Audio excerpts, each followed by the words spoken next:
I found really surprising the number of people that knew about Cliffs of Dover. I didn't think that many people would know about it. I assume it's because of Guitar Hero 3, that's why I know it. But it wasn't like one of the most popular songs in it. I don't know, either way, it's cool y'all did know about it. It's a fucking awesome song. Anyway, I've done 2 videos in the past where I've talked about and explained some cool combos DK can get off of his Nair. Those are in the description. You should watch those first because in this video I'm not going to go over the specificities of the combos themselves unless it's completely necessary. Here I'm going to cover the DI options the opponent has for the different combos and the options DK has keeping the possible DI in account. I suppose it's only appropriate to start at the lowest percent, so here we go. From around 0 to 40%, DK can kill characters by landing a sour spot Nair, having them slip off the edge, and then landing a Dair. Oh, and the falling animation they get into is apparently called Pratfalling?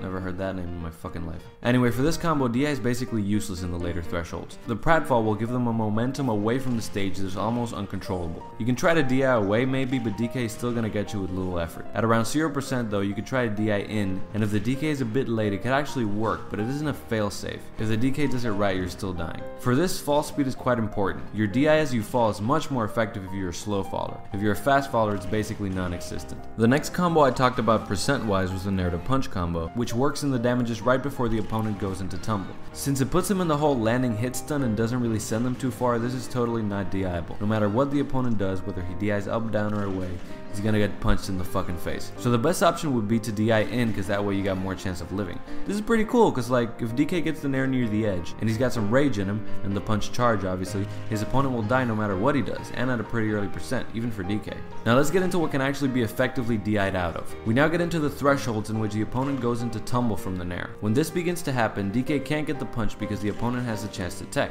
But if DK gets it at the edge, then the opponent has no ground to tech on and he can hit it, as well as the F smash. However, that is without DI of course. DI upwards can get you out of both the punch and the F smash, though this is the hardest one to get because the punch has a pretty good vertical range, which is why it doesn't work if you're a character with a fat hitbox like DDD. You can DI away however and the hits will not connect. Note that the F smash comes out 3 frames slower, which I know sounds like nothing, but it does make your DI window a bit wider. And it's not very wide as it is. Now what you can do as DK if the opponent DIs away or up is to instantly back air, which can't be avoided at this percent. The back air is very unlikely to kill you, but it is some good damage. So what do you do to avoid getting hit by anything at all? I mean, it's quite obvious. It's the only option left. You DI down. Doing this, the punch, the F smash, and the backer will all miss. So this is the one you should go for at these percents. I'm gonna make this quick and say it's almost exactly the same with the Nair to downer combo. Remember that one? You can actually still get the downer when the person DIs up, but you'd have to read it because you have to alter something. If the person DIs up, you have to go for a full hop Dair instead of a short hop Dair. But the point is you can still get it. If the person DIs away or down, your down air will miss. But like before, for DI away, and up for that matter, the DK can go for the back air. DIing away at these percents can be pretty dangerous because it can kill certain characters at certain stages, especially if the opponent doesn't react fast enough to quickly change his direction, and also there's rage. So again, you want to DI down in these situations. If done with good timing, you'll escape the follow-ups I've just mentioned. This works for all characters by the way, because note that I'm not talking about specific percents but more general thresholds, rather in relation to their tumble animations. Without DI, DK can still get the Nair to punch and F smash combos as the opponent's percents get higher,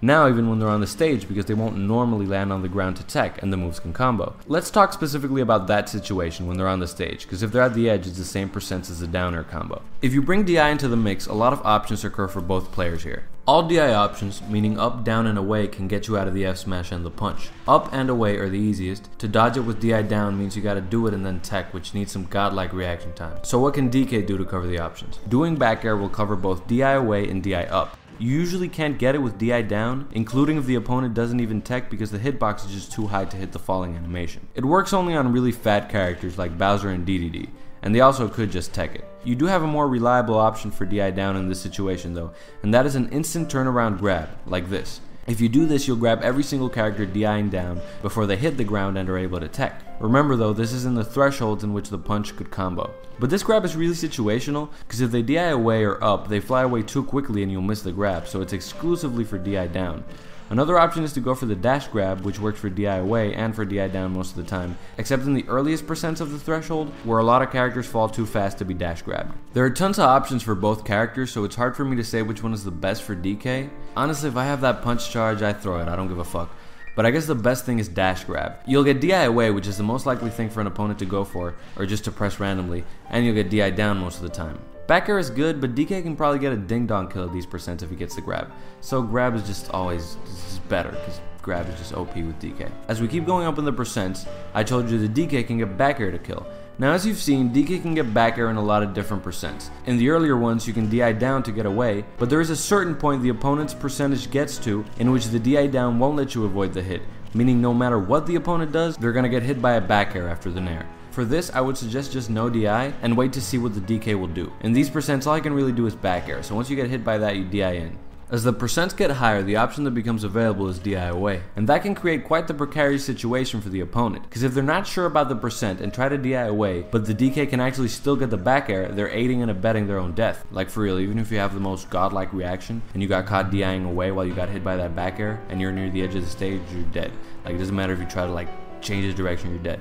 If you're on the other side though, then just DI away, you'll be fine. Once you get past the 100s with most characters, be confident in DIing away, because DK's gonna miss it. I mentioned in my first DK video to do Nair and then run forward for a raw back air in the higher percents, but when you add DI away into the mix, that becomes kinda useless, because the opponent exponentially flies away quicker, meaning that if you miss him doing the instant back air, you'll miss him trying to run forward as well. So basically, always go for the instant back air. And that is about fucking it.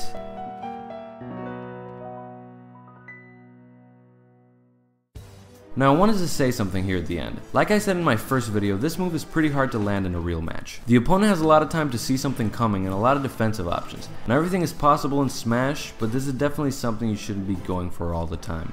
It's kind of something to have in your back pocket, and once you've kind of read your opponent's patterns, you can mix them up with it and get a good to a great reward, like a kill. My point is that I know that this move isn't like the most amazing thing that makes DK top tier, but I read a lot of comments saying stuff like, oops, there's a thing called DI, or can't they just simply DI?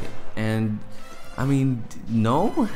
Yeah, as you can see, DI makes a lot of the best rewards miss, but I find it quite disingenuous to say DI makes them useless, because people can miss DI. Lots of people miss DI, even top players. They also miss text too, which is relevant for certain follow-ups. And this particular move, like I said, is not very easy to land. That's its major shortcoming. Meaning that if you're able to land it, it's likely because the opponent was unable to see it coming. Now there are situations, of course, like a shield break or if an opponent throws out a laggy move, in which they have time to perceive they're about to get hit by it. Also, it happens a lot that because people were about to move away, they DI away by accident. I've died stupidly because of that a lot, though in this case it would be a good thing. But besides those cases, the opponent usually won't see the Nair coming if you were able to hit it. And depending on exactly when they realize it, they have like 1/3 of a second to like 1/2 a second to react. That's not a lot of time, so it's difficult to DI. Like throws are easy because you always get grabbed first and you have time to react. With stray hits, not that much. My final point is that this move, though very useful in certain situations, is not like an amazing tool in general, but that's mostly just because of its own properties, not because of DI. But I don't know, I may be wrong, I may not know what I'm talking about. That is always a possibility, and I'm sure y'all will let me know in the comments. As always, thanks for watching, and stay tuned for more content. This is probably the last video I'm doing on DK's Nair, which is what brought most of you to my channel, but I hope y'all will enjoy more and different Smash content, and just video game content in general. Again, thanks. Peace!